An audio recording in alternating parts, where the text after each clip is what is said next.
Ang sediment kasi yan yung diet ng river eh. So kapag tinanggal mo lahat ng sediments or tinanggal mo yung most ng sediments niya, ang gagawin niya, saan ako kukuha? Uukain niya ng uukain yung bed niya.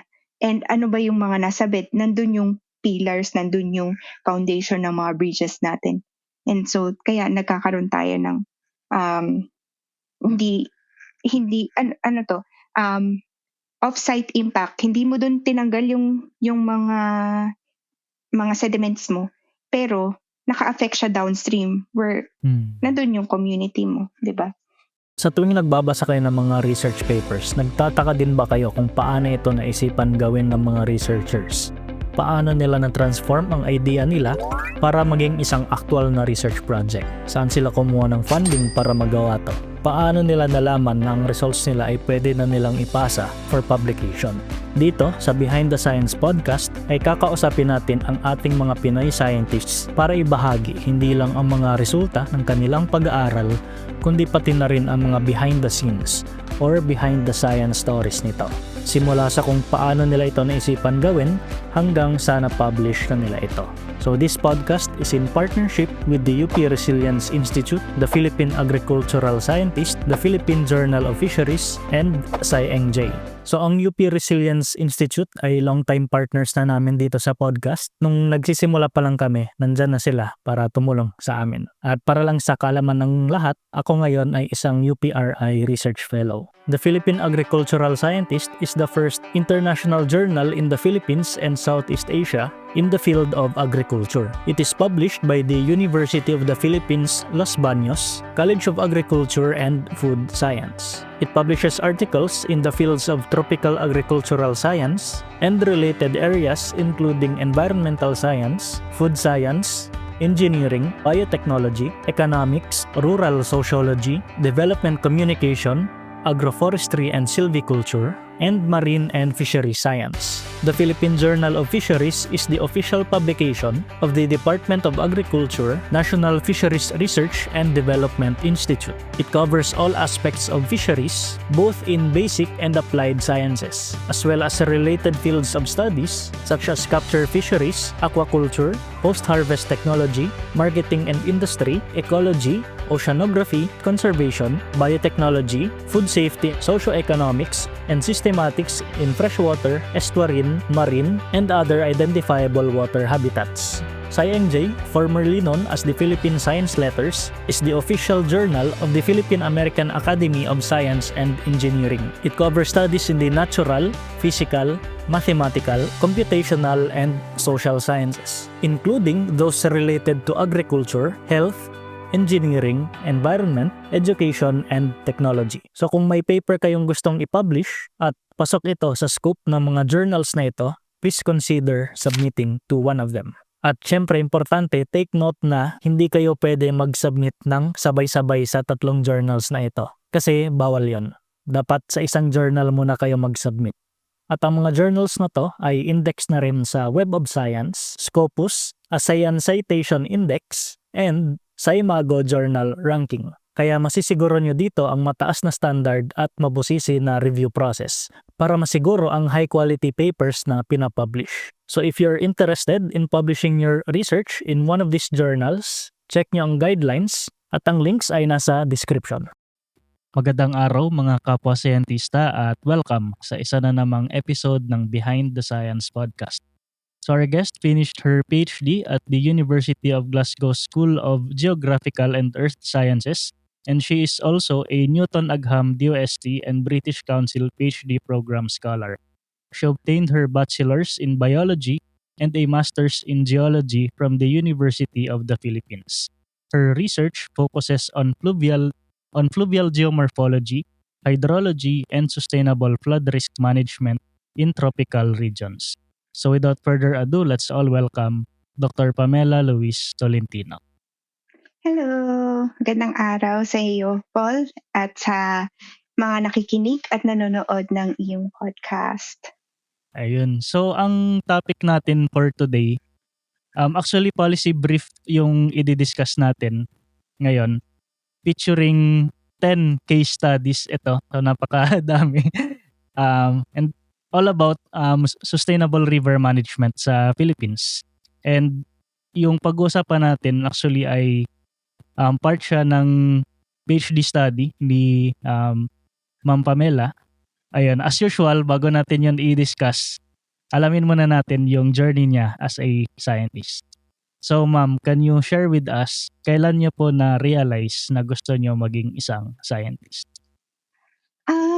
Wala kasing definite point siguro na eto gusto ko talaga maging scientist. Pero, nabanggit mo nga na nag-take ako ng BS Biology tapos MS Geology. So, medyo hindi siya common dati nung, ginawa namin yun. Pero sa'kin kasi, alam mo yung default pangarap ng mga bata to be a doctor.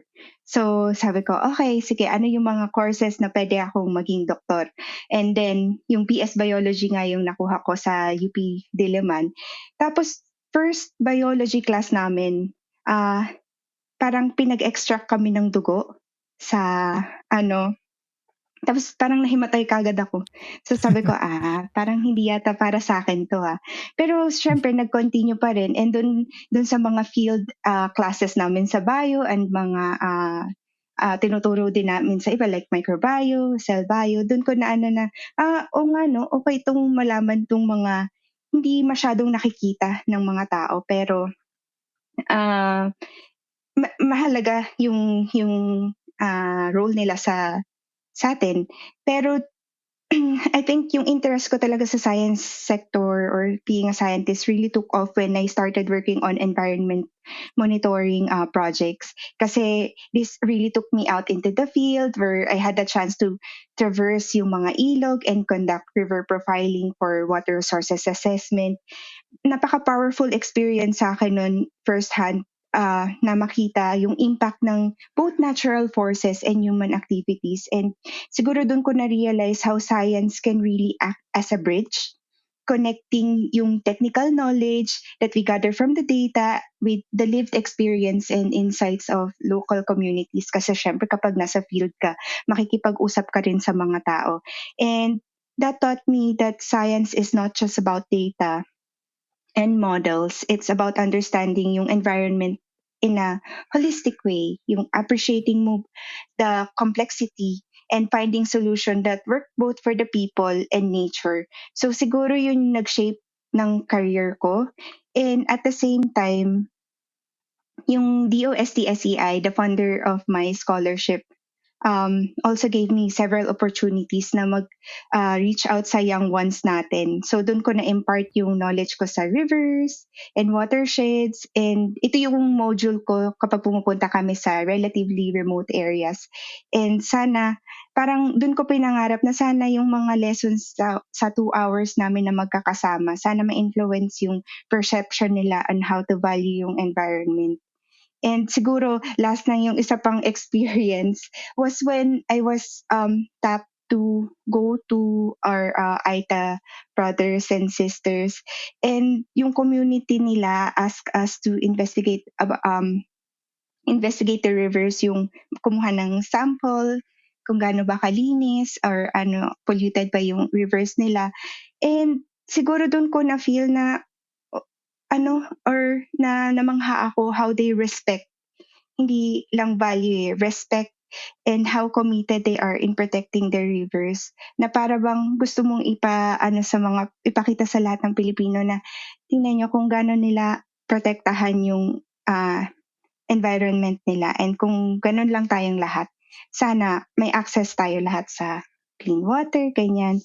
And siguro itong mga exposures na to really made me thankful na nandito ako sa field where I can do something about my passion, something about what I love doing. And siguro yun din yung advantages about being in STEM. Kaya yun yung siguro medyo mahaba pero that kind of shape yung interest ko na magpatuloy sa pagiging scientist. Pero yung pag-pursue niyo po nung MS Geology niyo, 'di ba, from BS Biology to MS Mm. Geology, tapos nabanggit niyo nga na nag-work kayo on rivers. Ano pa yung nauna, yung nagtrabaho kayo on rivers or nag-pursue kayo nung graduate school? Good question. Actually, yung parang field, meron kasing sa JOL, yung 170 yung field JOL natin. Meron din ganun sa bio. So, doon ako na-assign sa river. Pero ang tinitingnan namin nun, like, planktons, yung mga aquatic. Pero, tapos, sabi ko, ayoko na mag-deal with living things. So, naghanap ako ng hindi masyadong nagdi-deal with living things. And yun, sa MS, kaya ako nag-ano ng MS Geology. Tapos, actually, nakausap ko yung supervisor ko noon. And sabi niya, sige, start ka na. Tapos, inassign niya na ako ng mga projects na, yung project na nagkataon nung time na yun is water resources assessment. So, dun ko na din na-realize na, masaya pala to. Masaya pala. Nakakapagod, pero ang dami mong nakikita, libreng trips, yung labas-labas, ayun. Actually, parang naabutan ko nga po kayo sa Nigsin nung undergrad ako. RA na po yata kayo nun ni Sir Oh my CP. God, Oo. alam ba nila yung age mo? Ayun, oo, yun, sa EML ako, yan, si Sir. Ngayon po, 'di ba, from MS Geology, nag-pursue naman kayo nung PhD. Mm. So, bakit pa po kayo nag-decide na mag-pursue pa ng PhD? Actually, hindi ko talaga plano mag-PhD. Siguro most of my friends will tell you na, oo, siya nagsabi na ayaw niya mag-PhD. Dine-discourage ko lahat ng tao na mag-PhD. And pagkatapos ko actually ng MS, kumuha ko ng PMP, yung Project Management Professional. Kasi yun yung gusto kong gawin, to lead projects lang. To lead and yung organize yung mga tao. Yun talaga yung parang gusto kong gawin. Pero na kasama ako dito sa isang project, ng isang parang scoping networking project, networking workshop between UK and Philippine researchers. Tapos may nakilala ako doon, and then gumawa kami ng isang project. So automatic kasama na ako dun sa project nung na-approve siya. Buti na lang na-approve siya. And tapos sabi nila sa akin, "O sige, mag-lead ka ng isang paper." Sabi ko, ito nga yung dahilan kung bakit ayaw kong mag-PhD. Kasi ayaw ko na magsulat, ayaw ko na mag-research, ganyan. Gusto ko mag-manage ng tao. Okay, may mga RAs, may mga kasama ako sa project. Pero sabi ko, ayoko na magsulat. Tapos sabi ko, o sige, kung pagsusulatin niya ako, might as well have a degree or make a degree out of it. And sakto may call ng Newton PhD, Newton Agham PhD scholarship. So I submitted. Actually, pinapunta pa nila ako ng Glasgow para medyo i-convince nila ako na, sige na, okay lang yan. We'll guide you through PhD. So medyo kasundo ko naman yung naging supervisor ko ngayon, and kita ko naman na hindi kami, I mean, aligned yung namin gustong mangyari. And so pinursu ko na din, pero hanggang ngayon siguro kini-question ko pa rin, anong PhD? Pero yes, kasi siguro nung time din na nakakausap ko sila, yung mapapaano ko na lang, wow, they can talk about their field for hours and hindi sila nagsasawa. Siguro nagkaroon din ako ng ganong gusto ko din meron din akong alam. Gusto ko din na meron din akong kayang pag-usapan for hours. Gusto ko din na tumayo ko sa ilog na kaya natin mag-usap dito buong araw, pero yung ganon. So, ayun. Para pala sa audience, yung binanggit ni Ma'am Pami na tungkol sa pagsulat ng paper, kapag nagpi-PhD ka kasi, required ka na in addition dun sa dissertation mo itself, kailangan mo mag-publish ng paper. And most of the time, before ka mag-defend ng thesis mo, kailangan may na-publish ka na paper. So, yun yung challenging part ng pag-PhD. Yes. Ayun. Oo, tama ka. Before ka nga mag-defend, kailangan medyo napatunayan mo na talagang solid yung pinag-aralan mo. So, ayun yung iniiwasan ko. Tapos sabi nila, sige, mag-lead ka. Okay, sige po. Ay, nabanggit niyo po yung ano, yung DOST scholarship. Mhm. So can you share with us din po, ano ba itong ano, Newton Agham DOST and yung British Council na PhD program? Ano yung benefits na nakukuha dito? Okay. So, yung Newton Agham actually ano siya, partnership siya between British Council Manila and DOST-SEI. So sa amin, 6 kami nun na na magkaka-batch.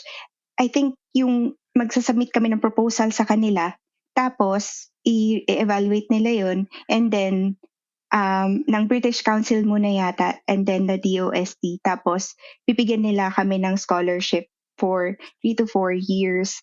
And yung nangyari sa amin, ang arrangement, British Council yung nagbabayad ng tuition fee namin, and the DOST provide the allowance, the monthly allowance. So, aside from doon sa tuition fee at saka doon sa allowance na natatanggap namin, meron din binibigay na allowance sa amin to do research. So, kaya din ako nakakauwi ng Pilipinas during my PhD kasi ang ano pala dito sa Newton Agham PhD scholarship is that kailangan ang study site mo is Philippines. So, dapat mag-benefit Ah, yung Philippines dito. So, kaya umuwi-uwi kaming anim. Madalas nakakauwi kami ng Pilipinas kasi dyan yung field site namin, or may mga kailangan interviewin or i-train, yun. pero for this scholarship, every year po ba siya and anong mga fields of studies usually yung ano, pinopondohan? Yung since DOST yung ka-partner, kailangan ano, nasa science yung field. Pero sadly, I think 2023 nag-end na yung Newton Ah, Agham. Pero I think they're crafting another one na siguro ibang pangalan or same na pangalan. Pero itong hindi ko alam, 3 batches or 4 batches yata ng Newton Agham yung um, naging batches ng scholarship dito sa UK. mhm. So specific talaga siya na partnership between DOST and UK kasi 'di ba may scholarship din ang DOST na ano basta any school abroad, parang gano'n. Yes, yun. Yun naman, yearly and ongoing naman yan.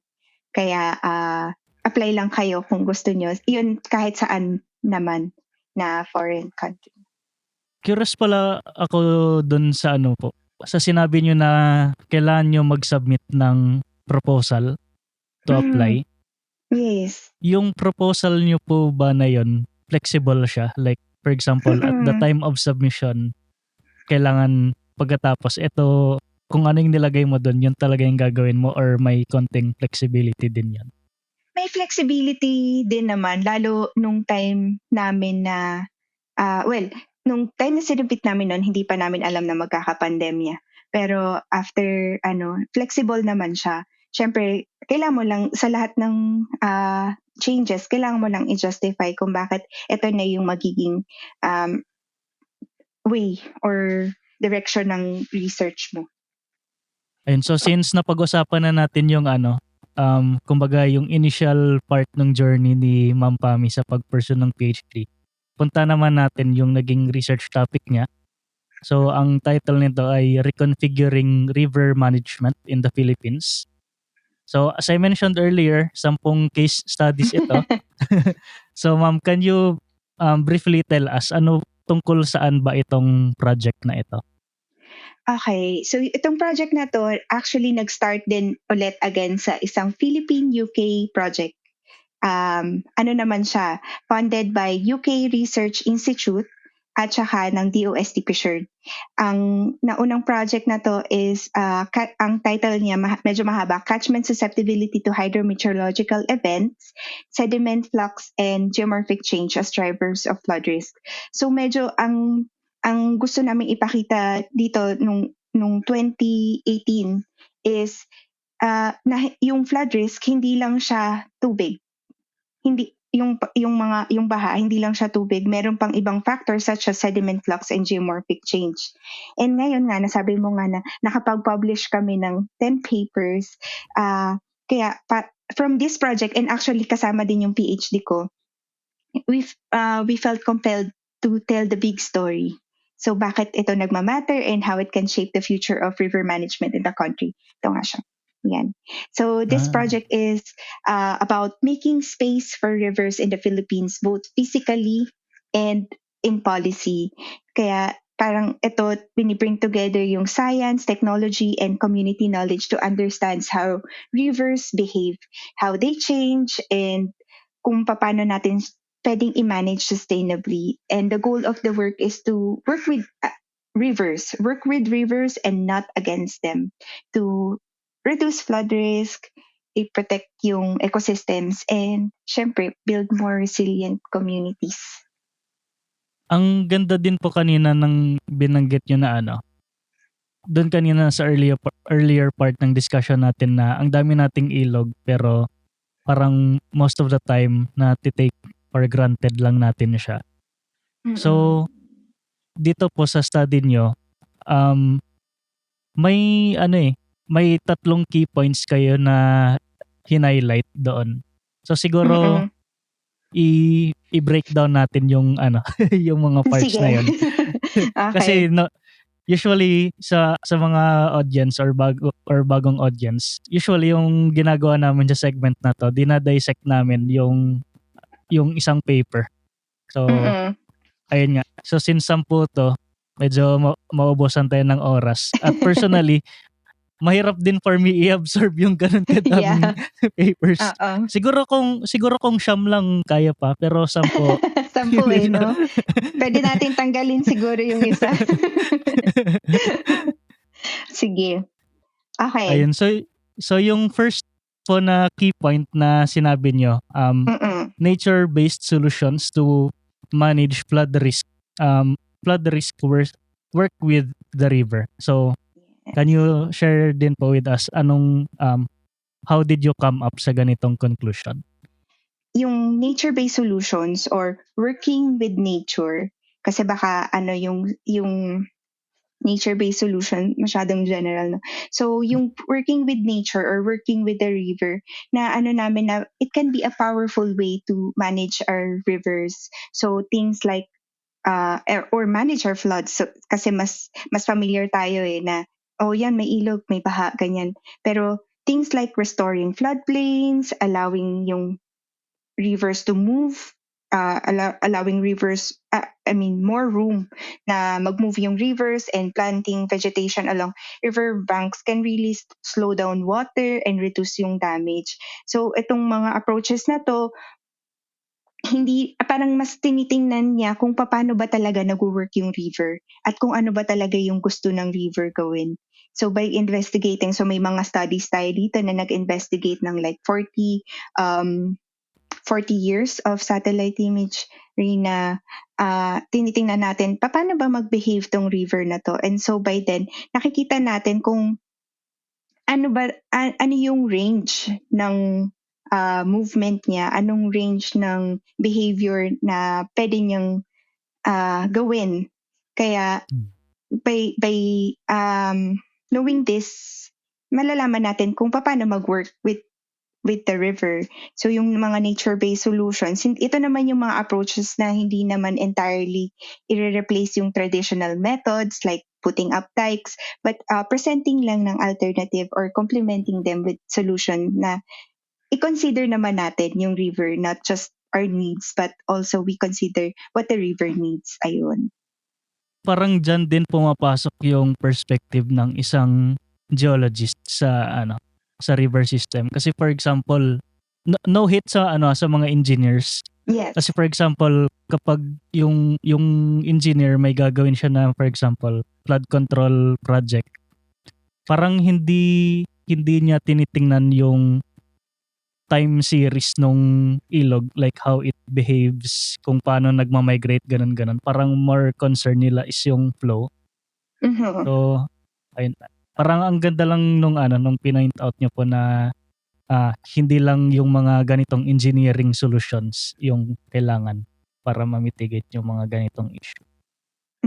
And yun din yung itama ka na i-point out na flow. Usually dun sa mga design ng mga structures natin, hindi ko naman nila lahat, pero usually tubig lang yung nafa-factor in. Pero ano ba talaga yung sumisira ng mga infrastructure natin?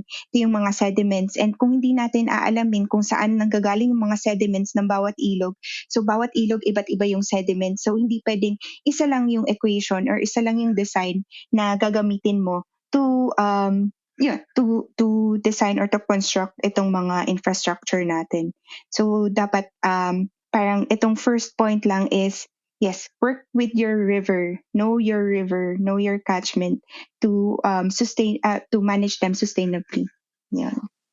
May specific example po ba kayo ng like isa sa mga study sites nyo for this matter? Oo, pero hindi pa namin siya naging inspirasyon lang siya dun sa research output number 2 yata or 3 na tiningnan namin yung migration rate ng mga rivers sa mga bridges. So, ginamit namin yung data ng DPWH dun sa mga bridges nila. Tapos, tiningnan namin kung gaano ba nagmamigrate yung mga rivers dito sa mga bridges na to. And nakita din namin yung isa sa may Samar, ang ano niya, talagang ang layo nung after isang typhoon, ang layo nung narating nung isang river. And siguro hindi natin alam kung na-factor in ba yun na kaya ng river na yun na mag-migrate doon sa direction kung saan siya napunta after ng typhoon. And so that the bridge collapse, yun yung mga rason kung bakit din nagkakaroon ng mga bridge collapse dahil kumbaga finix natin yung river na hanggang dito ka lang. Ito lang yung kaya mong magawin, ganyan. Pero we don't know that once we fight against we fight our rivers, we work against them, they fight back. And usually, they really win. And usually, they win. Yeah. Nabanggit nyo rin po yung kanina yung mga sediments Mhm. na tinatransport ng rivers. Outside na pala ito sa study ni Ma'am Pami, pero share ko lang din, may isang previous study din ako na tungkol naman sa flood control project dun sa hometown ko sa Iloilo City. Wow. So, na-construct yung floodway, I think 2012 siya natapos, ganon. In just a decade, ang laki nung na-expand nung shoreline. So nagkaroon ka ng bagong piece of land. Tapos yung land na yon tinubuan ng mga mangroves. Ganun. So wala lang, just to emphasize kung gaano kabilis mag-change yung environment dahil binago mo yung flow ng river. Ayun, magandang point yan at saka I love Iloilo City. Gusto ko Ay, diyan nakapunta na mag-retire. po ba kayo doon?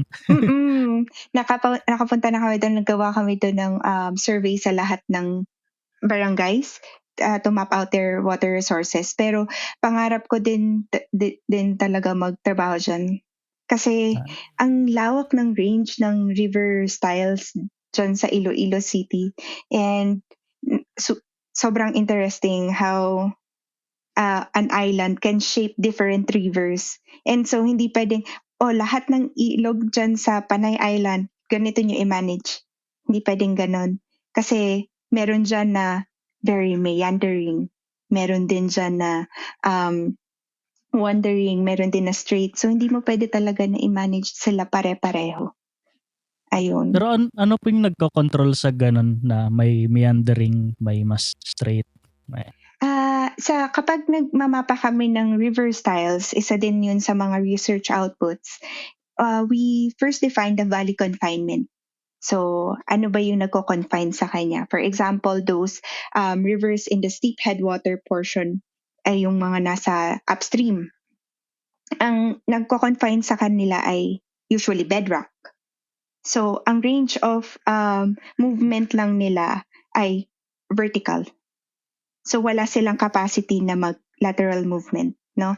So, yun yung isa sa mga nagko-control. Of course, nandyan yung geology, nandyan din yung land use, and different factors, and wala sigurong makakapagsabi sa atin na pareho lang yung nagko-control dyan sa river na yan at saka sa isang river na yan. Kahit mismo sa isang system, like for example, yan sa Halaur, iba yung mga nagko-control upstream, iba din yung nagko-control downstream. And so you really have to map those differences kasi yun din yung magdidictate sa'yo na ano yung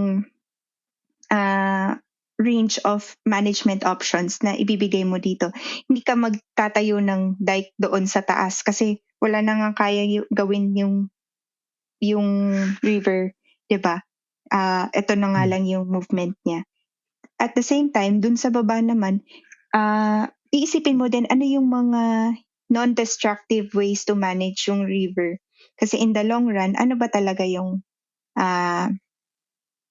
kaya mong itayo dyan, kaya mong gawin dyan na hindi magsasuffer yung future generations din.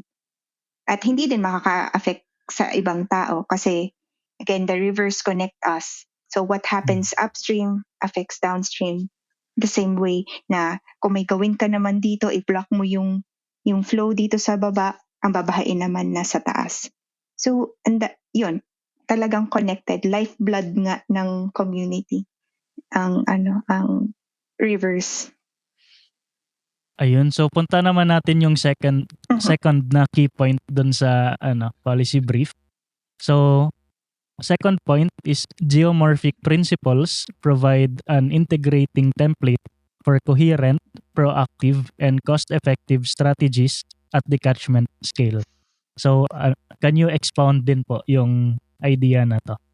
Ayan, so umpisahan natin dun sa geomorphic principles. Minsan kasi kapag sinasabi ko, anong field mo? Fluvial geomorphology. Pero mas may, kapag sinabi ko na river science. So, science sa mga ilog. So, parang sinasabi lang namin dito na yung geomorphology is parang integrating template ba siya to better understand how rivers evolve. So kasama na dyan yung mga engineering, ecology, planning. So yung geomorphology yung magbibigay ng big picture of how rivers work and change over time.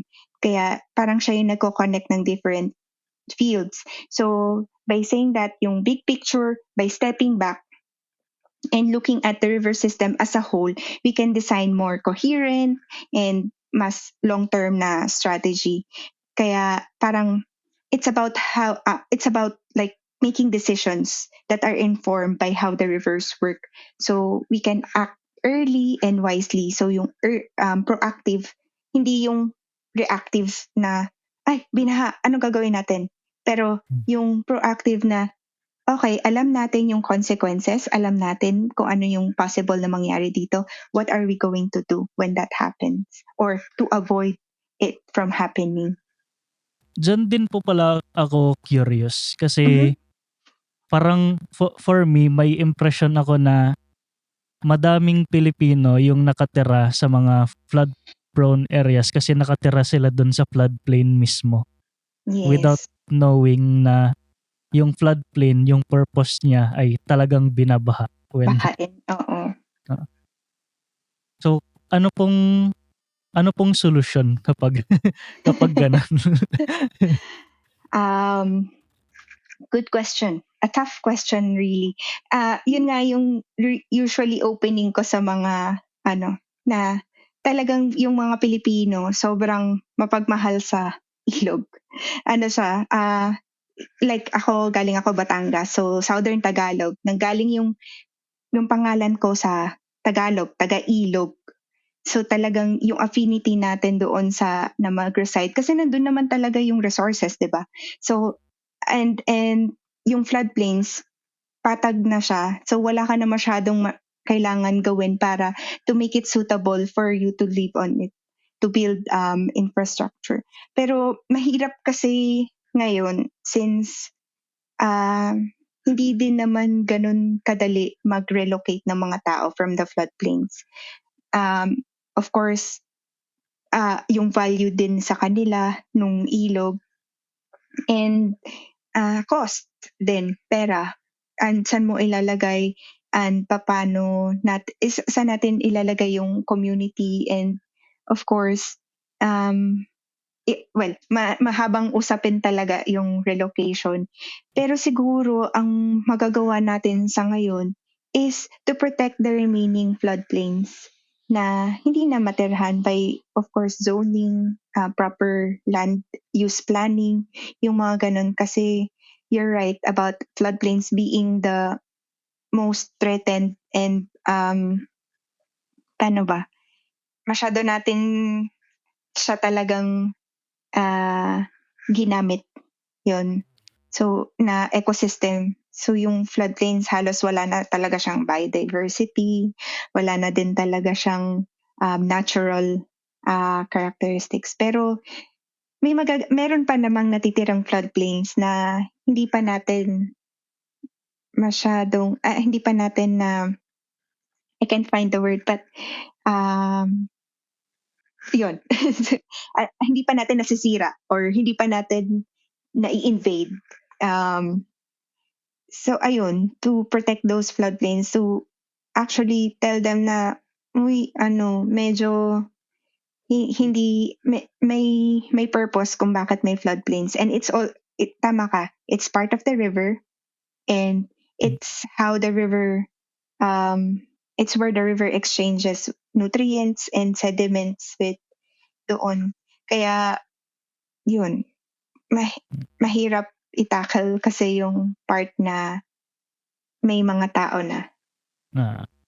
Ayun. And then yung third point po doon ay new and emerging technologies present opportunities for communities of practice to co-develop and enact transformative policies and actions. And so can you expound din po yung part na to? So syempre para ma-produce namin yung papers natin is technology really played a big role, no? Yung tools like satellite imagery, LiDAR, and yung open access mapping allowed us to gather detailed information about yung river sa country para mas makilala natin sila. And siguro ito yung mga insights na makakatulong sa atin to co-create solutions with local and national partners. Kaya kaya din siguro trinabaho na i-compile siya sa isang booklet para mas madaling i-communicate and mas madaling i-bring together yung scientists natin, planners, and communities na mag-co-develop ng policies and actions na hindi lang grounded sa science pero shaped by real-world needs and experiences din. So, hindi naman natin, inaano natin na gamitin natin yung technology para tulungan din tayo na mag-communicate sa isa't isa or magtulungan. Yun. Ayun, so since dala ni Ma'am Pami mismo yung yung copy nung booklet nila. Papakita ko ba? Yan. Available po ba yan online? Or Yes. Yes. Actually, kumuha kami ng DOI para dito. So, magiging open access siya and ma-access nyo lahat. Actually, mas magandang ma-access siya online kasi i-click mo na lang yung links. Lahat ng papers din na dito, trinay namin na maging open access din sa lahat. So you don't have to pay to get a copy of all the papers. And of course, this booklet din. Ayun, so siguro siguro maganda din po na parang i-browse through natin yung mga studies. So can you share din po with us yung mga studies na within that booklet? Okay, sige. So, ito yung booklet po. Nagbigay lang kami ng overview sa project katulad ng mga sinabi ko, tapos yung timeline from research to impact. Yung research output 1 natin is about a national scale geodatabase. May QR code din dito. Siguro we can share the QR code na lang to access itong geodatabase. It is free to download all the shape files that yung shapefiles na bumubuo dito sa geodatabase.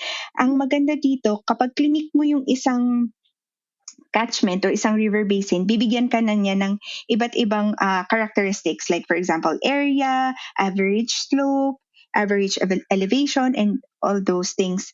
Tapos dinisect din po namin yung mga streams dito per kilometer. So kapag clinic mo din yung kilometer na yan, makikita mo yung contributing area niya at saka yung characteristics dun sa area na yun. Ano yung slope doon sa part ng river na yun. So open access po siya. Yun. Nagbigay din kami. So ang booklet na to, nandito yung summary nung science. And then nandito yung sa second page yung applications ng river management. So meron na tayong suggestions dyan kung paano natin magagamit and ma-apply yung mga learnings or science outputs natin. Yung second naman is my PhD study. Ang ano naman nito ay nagbigay ako ng menu on how to manage our rivers from upstream to downstream. Kung paano sila i-manage. Syempre, again, iba't ibang setting, iba't ibang rivers, iba't ibang management options. So like for example, sa start, managing headwaters as sponges, and then I also gave options on blue-green infrastructures in urban areas. And dun pala sa science part, pinakita ko lang how diverse our rivers are in the Philippines. 10 pa lang to, pero makikita mo na kagad yung differences nila sa isa't isa. And itong mga differences na to, we have to respect the river diversity. Okay. Tapos yung research output 3, ano naman to? Ito yung mabilis na lang na, kasi ito yung sinasabi ko sa'yo kanina na bridge. Ayan. So, at ang ano naman niya ay, ang study na to, tinignan yung mga bridge infrastructure sa Pilipinas and tinignan yung decadal river migration. So, over the years, how those rivers migrate or where those rivers migrate. Ang number 4 naman is big data show idiosyncratic patterns and rates of geomorphic river mobility. So tiningnan din dito yung 10 rivers sa Philippines, and tiningnan na if you can see, yan, ito. Yung mga blue, yun yung mga less stable na parts ng river. So ito yung mga laging nag-move. Tapos yung mga yellow naman, yun naman yung mga stable. So it can also give you an idea on how these rivers move, diba, over time. And next is, meron kaming nakitang mga historical archives ng discharge flow. Have you worked with discharge? Wala. Discharge, sorry, not stream flow or discharge. So Wala pa. ayun, may nakita kaming discharge data na goes back 1908.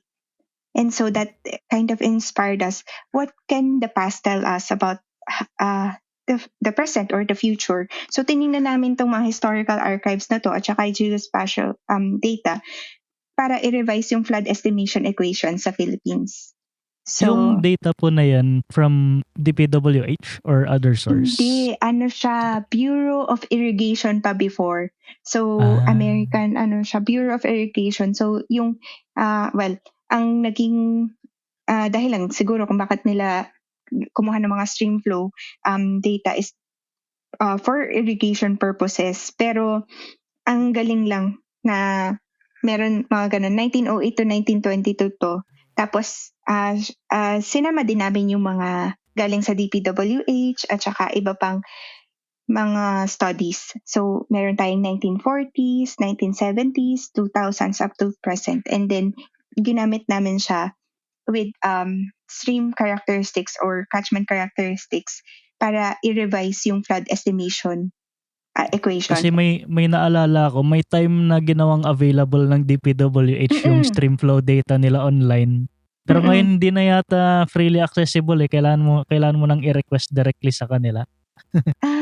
Oo nga. Naalala ko yun. Yung stream flow management system ba yun? Oo, yun. Ayun.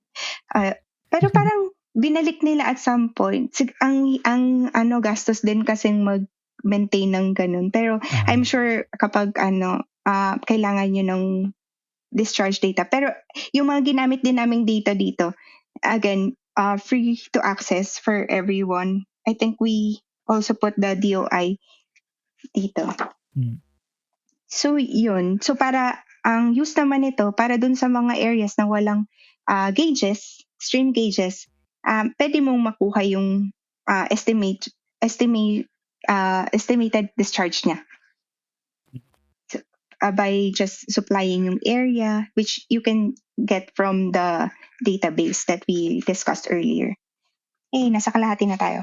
So, yung next naman is yung river style. So, ito yung sinasabi natin na kanina na in-explain ko na from upstream to downstream, iba't iba yung klase ng river na yan. And so, we have to respect that differences. And of course, meron din namang similarities, but we really have to consider that. Siguro I'll share the map na lang sa iyo para mas makita yung confined, partly confined, and laterally unconfined. And I'm sure that the locals know their rivers better, pero ito lang yung makakapagtulong sa atin to really say na, oo nga, no, magkaiba talaga sila. So, ayun. Yung 7 naman, confined and mined. So, tinignan namin kung ano yung impact niya sa sediment flux, sa flood risk, and sa flood risk.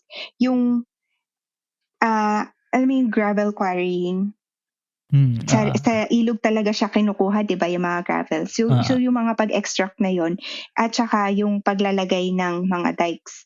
So ang nangyari dito, may 2 topographic survey, 2019, tapos after isang typhoon, nag-survey ulit and tiningnan kung ano yung naging change dun sa topography.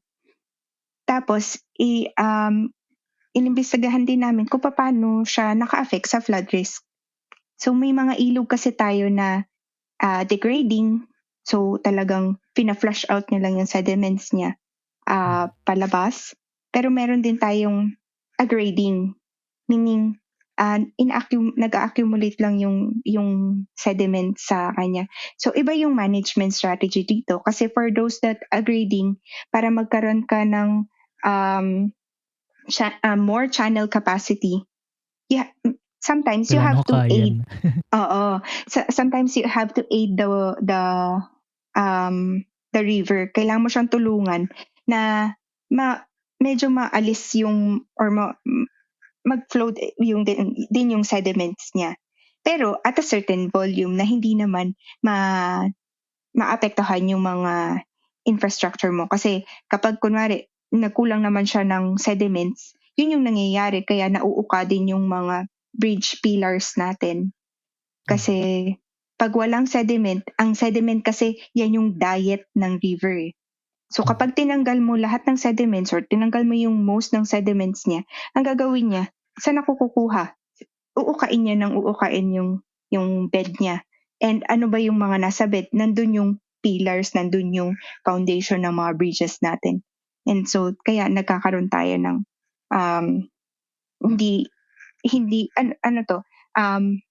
off-site impact. Hindi mo dun tinanggal yung mga sediments mo, pero naka-affect siya downstream where nandun yung community mo, di ba? Yun din yung nakakapag-uka ng foundation ng mga dikes natin. Kaya nagko-collapse yung mga dikes kasi saan ida-direct ng river yung power niya? Doon sa mga matatamaan niya, which is yung mga concrete structures. Okay. Tapos, yung last na research, data-rich na research output natin is actually an output of my PhD din, yung cascading consequences of structural interventions. So, pinakita lang natin dito ano yung nagiging epekto ng pagtatayo ng isang dike. So, nirate ko lahat ng dikes dun sa isang river system. and tiningnan ko kung useful ba siya, naka-function pa ba niya yung intended purpose niya. Kasi yun talaga dapat din sa managing ng rivers natin eh. Pag nilagay mo siya dyan, hindi pwedeng iiwan mo na lang siya dyan. Kailangan i-assess mo din kung gumagana pa ba to or nakaka-harm ba siya o nakakatulong ba siya o mas nakaka-harm siya. So tiningnan ko yung isang dike and true enough by simulating yung with dikes and without dikes, nai-increase niya yung velocity and stream power doon sa main channel mo. And so na-direct nung main channel mo yung ano niya, inuuka niya yung bank sa kabila. So, itong dike na to, wala siyang pinoprotektahan, wala siyang anything behind it. Pero, pero ang naapektuhan niya, yung opposite bank niya, na nandun yung mga school, nandun yung mga tao. And so, ano magiging mangyayari? Lalagyan ng government or concerned citizen ng dike yun to protect their community. And then, ang mangyayari, pabalik naman dun sa opposite bank ulit. So ito yung siguro yung nakikita natin na paano nga ba nagsimula na mag-straighten yung mga rivers natin? Paano nga ba nagsimula na i-channelize lahat ng rivers? So pwedeng ito yung makapagpakita sa atin na, ganun pala. So may isang nilagay na pangit yung naging consequence niya. Niremedyohan dito sa kabila. Tapos niremedyohan. So Napangit ayun. din. Oo, napangit din. And then, yun Naging yung... domino effect pala yung... Yes. Parang domino, ping-pong effect na, okay, sige. And yun, nakita ko nga sa timeline kasi nagpapalipad kami ng drone every so often. Nakita namin na, meron na nga. Okay, meron na nga. So, yung consequence na nakita natin sa flood modeling, nangyayari talaga siya sa real life na, okay, tumaas yung bed shear stress, tumaas yung velocity, parang sabi ng ilog, nasa yung space ko. So, dito na lang ako pupunta. So, you directed me here, I will go here. Pero sometimes, mali, pangit yung consequences. So, yun lang. Hindi naman sa lahat ng pagkakataon na pangit yung consequences, meron din na nakakatulong. So, maybe we can also learn from those, from the lessons dun sa failure and of course successes din ng mga management strategies. Tapos yung dalawang papers, ano na lang siya, parang ang gusto nating iparating is we cannot do this alone. So we really have to build or to develop communities of river practitioners that has the same vision kung paano ba ang magiging future ng river management natin. And of course, yung isang paper naman, dahil nagdala tayo ng mga foreign partners, medyo inassess din namin na ano yung mas effective way to co-create this and not for them to just dictate what needs to be done, but to co-create yung river futures na tinatawag. So yun. Yun lang. And then the last one, the last 2 pages is actually key issues and solutions. So meron lang tayong mga workshops na ginawa over the past 3 years or actually before pandemic meron kaming river styles workshop, pero yung last 3 years gusto lang namin i-communicate ito sa wider audience. So noong 2023, ito yung making space, lahat ng sectors in-invite namin. Tapos nag-map kami sino ba talaga yung dapat na kausapin. Then yung dalawang last 2 years na ang ano na namin ay ang naging goal na namin ay i-capacitate yung mga tao. And of course, yung sarili din namin to learn from them. So yun. Yan lang. Medyo mahaba. Pero thank you for the fund sa mga funders namin. Salamat.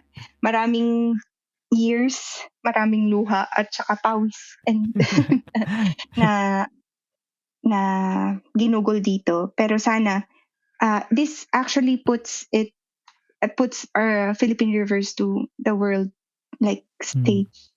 Kasi wala world class science, most of them talaga na publish sa high impact journals. So world class science. So ang nakaka-proud na ang na-feature doon syempre Philippine rivers. So it's now up to us to do something about it. So, thank you for Ayun. indulging. Yes. Ayun, so for anyone interested, I encourage you to check yung mga papers na to. Syempre, ililink naman namin sa descriptions yan. So please check it out. Tapos ayun, nabanggit nga ni Ma'am Pami na madaming funders and madaming taon ang ginugol para sa pag-aaral na to. Ngayon, punta natin yung behind the scenes naman.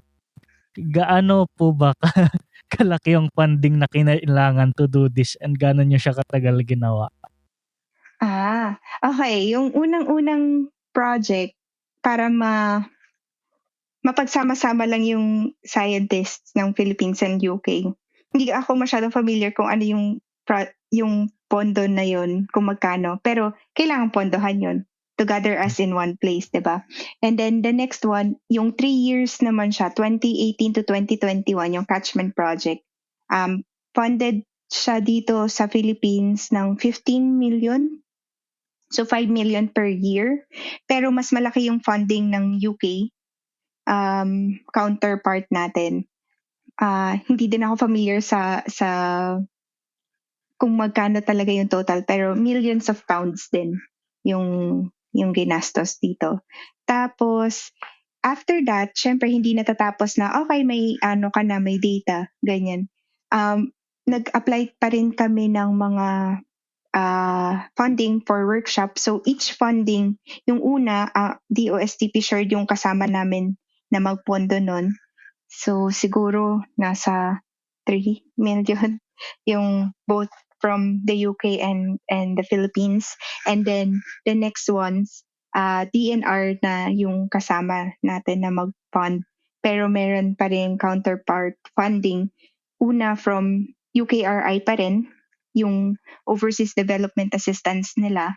And then the next one, ito naman from the university. So nakita din ng University of Glasgow yung importance of communicating itong mga products na to. So they also supported that. Ayun. Grabe din talaga yung yung pera na hindi biro yung yung pera na ginagastos. So syempre as scientist, gusto natin na mapakinabangan din yung ginagawa natin na research. Yes. So ayun. So everyone, please check yung yung mga studies na to. Thank you. Thank So, you, Paul. can you share din po ano yung mga matatawag nyo na good and bad experiences while you were doing these studies? Yung good, syempre, understanding our rivers better. Iba na din talaga yung lente na kung paano mo tinitingnan yung rivers ngayon. And good experience din na seeing data come to life. Yung eto nga, ngayon, nako-communicate. May research kami na nako-communicate sa'yo, sa inyo, at sa broader audience. Siguro yung, di ko naman masabi na bad, pero sige. Yung, again, the money it takes and the time it takes to make a real impact sa policies and practices. So medyo, yun yung, hindi man bad, pero of course, challenging side of things. And siguro, yung pinaka na din is, of course, kapag nagtatrabaho ka sa rivers, you realize how much human activities have damaged yung rivers natin. Na para bang hindi ganun kahirap i-pollute sila, hindi ganun kahirap sirain sila. But most of the time, hindi na natin afford na i-restore sila or at least repair them. So yun yung medyo nakakalungkot na part. Yung mga fieldworks nyo din po ba, gaano kayo kadalas nagta-travel galing dyan UK pabalik ng Pilipinas to do the fieldwork and other activities?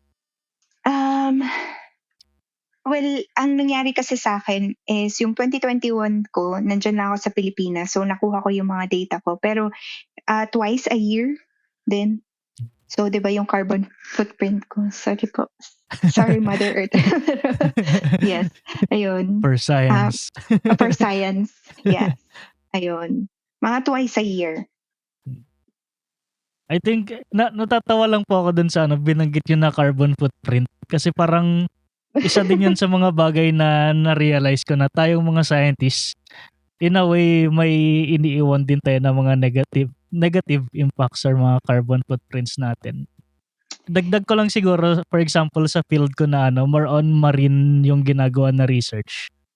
So isipin mo mag-ooperate ka nung malaking research vessel, gaano kadaming gasolina yung kailangan mong i-burn. Tapos minsan may mga times na may equipment kami, yung tawag ay ocean bottom seismometer. So seismometer yun na dinideploy, di ba, sa ilalim ng dagat. Yung nakakatawa doon, para mahulog siya sa ilalim ng dagat, kailangan may pabigat ka na bakal. Tapos para pag i-recover mo na yung equipment na yun, yung bakal na yun, naiiwan dun sa seafloor. So essentially, nagiging basura siya. So, ayun. May mga trade-off palagi sa sa mga ginagawa natin. Totoo. Oo, dapat din talaga i-recognize natin yun. Minimize lang din siguro yung impact. Pero minsan talaga para makakuha ka at mas maintindihan mo yung mga bagay-bagay, meron din, again, trade-off na kailangan i-deal with. Dito po sa studies nyo, kasi di ba syempre 10 studies, paano kayo nagde-decide na, ay, eto, pwede na natin to i-submit for publication? Yung sunod, bagong study naman yun, bagong paper. Oo nga, yung when to put a stop, no? Usually, meron akong storyboard.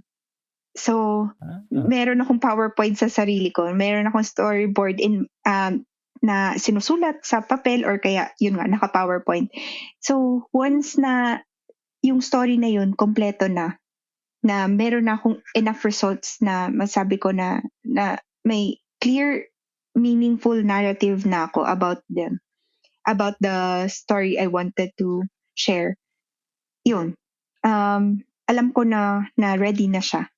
And siguro yung data inputs, ewan ko kung paano yung ginagawa mo. Pero usually, ang una kong tinatapos yung figures. So, pag meron na akong kompleto na yung figures ko from, siguro meron sa study area. Kung gusto ko pa na meron sa introduction, okay lang din. Pero once na kompleto na siya, na kaya ko nang mag-discuss using those figures, then okay, pwede ko na i-share sa co-authors ko. Ayun. Pero po dun sa pagsusulat, diba, gagawin nyo yung figures. Ano yung next na ginagawa nyo? Intro, methodology, results, discussion? Good question. Ang ginagawa ko una, abstract. Well, yun naman din talaga yung sa Pero siguro dun sa mga nabanggit mo, ang pinaka inuuna ko, results. Okay. Results. Kasi kapag okay na yung results. Kasi yung results, di ba, ang rule niya talaga, ito yung mga bagay na kahit pa ulit-ulitin mong gawin yung study, the results should stay the same. Tapos in discussion, syempre, interpretation mo na yun. So, results, tapos methods. Tapos yung intro kasi meron akong outline, pero hindi ko siya sinusulat. Pero may outline lang ako kung ano yung gusto kong ikwento. Like, for example, start it with a global context of river degradation, something like that. And then, ano yung mga practices, and then Philippine context mo na yan, and then the objectives. So, yun yung usual na pattern. And sabi nga, once, kapag tapos mo na lahat sila sulatin, yung introduction daw, alam mo na set mo ng tama, is read all the first sentence of each paragraph. Kapag kaya ng reader na mabuo yung story based dun sa mga first sentences na yun, okay ka na. Okay na yung introduction mo. Pero pag may isang gap na, uy, ba't anong sinasabi mo dito? Ba't hindi naman to clear? So may missing paragraph ka na. Kailangan mong isupply pa. Kasi 'di ba ang danger talaga sa atin kapag nagsusulat, we assume that people know what we're talking about.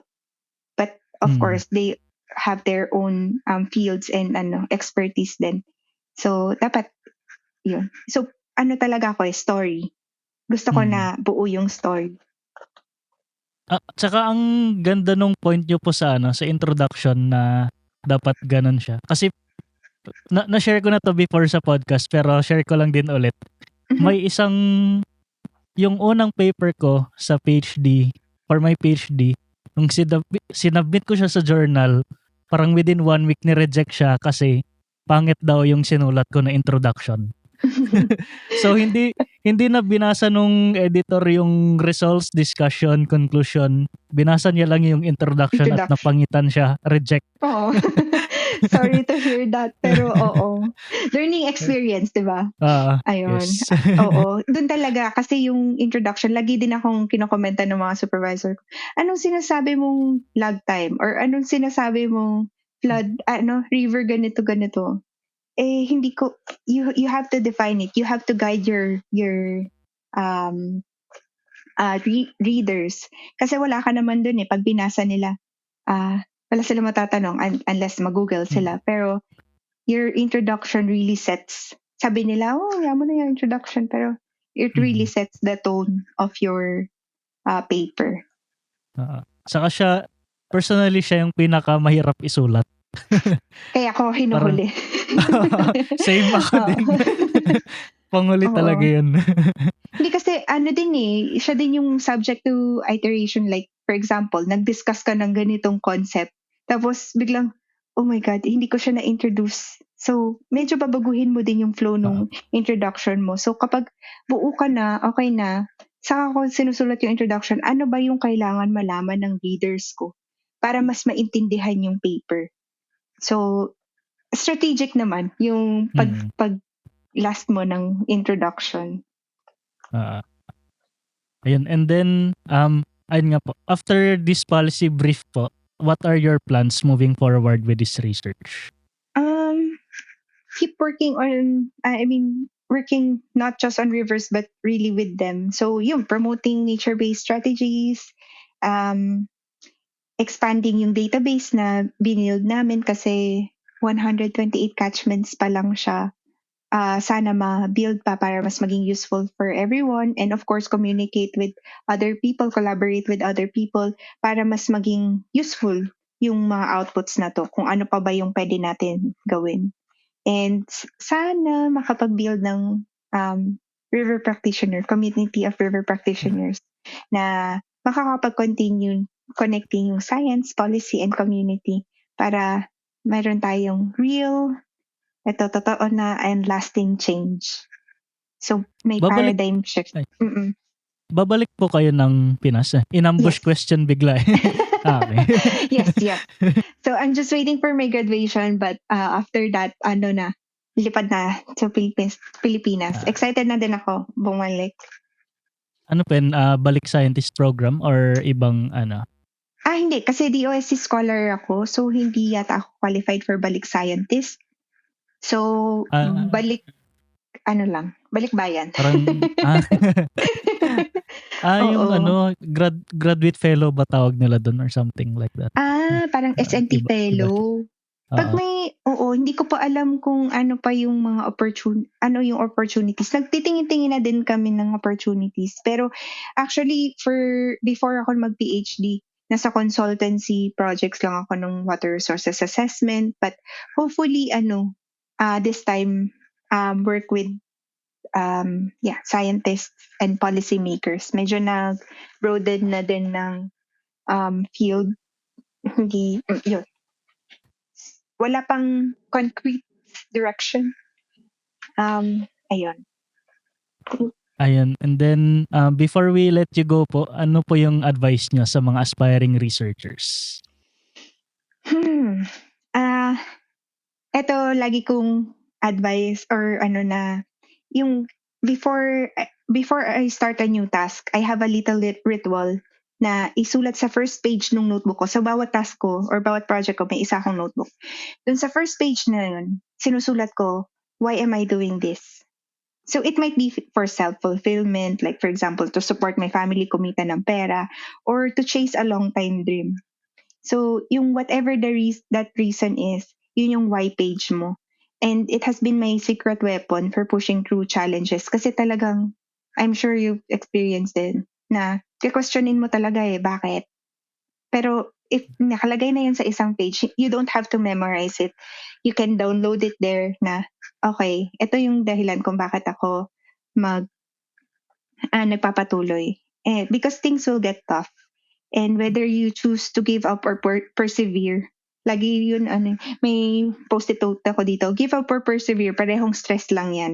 So, it's up to you to choose. So, might as well, di ba, keep going. So, yun. So, you know your whys and just keep moving forward. Ayun, and last question po, do you have anything to promote? Yung mga ilog sa Pilipinas. Rivers. I want to encourage everyone to think about the rivers around them. Actually, think about your favorite river. Diba? Think about the way nila shinape yung landscape, yung nila sinuportahan yung buhay natin and connect our communities. So, they deserve space to breathe, room to move, and deserve nila magkaroon ng boses sa mga desisyon. So, itatapon ko ba to? Ay, yung river, mag-suffer. So, yung mga ganong konting gestures lang, yeah, malaking tulong na. So, let's work with our rivers. Ayun, so hanggang dito na lang muna tayo. Maraming salamat po kay Ma'am Pami sa pagpapaunlak ng aming imbitasyon. Maraming salamat. Sobrang thank you and more power to your podcast. And sa PhD mo din. Thank you po. Actually, nagpo-postdoc na po ako ngayon. Postdoc ka na ba? Okay. Kaka-start Sorry. ko lang nitong April. Bago lang. Congratulations. Yes. And yes. Sana magkita pa tayo sa mga susunod na panahon. Yes, mga conferences. Yes, oo nga, oo. Tama. Yun. Thank you. See you everyone sa next episode. See you next week. Madami pa tayong pag-uusapan na research na ginagawa ng mga Pinoy scientists.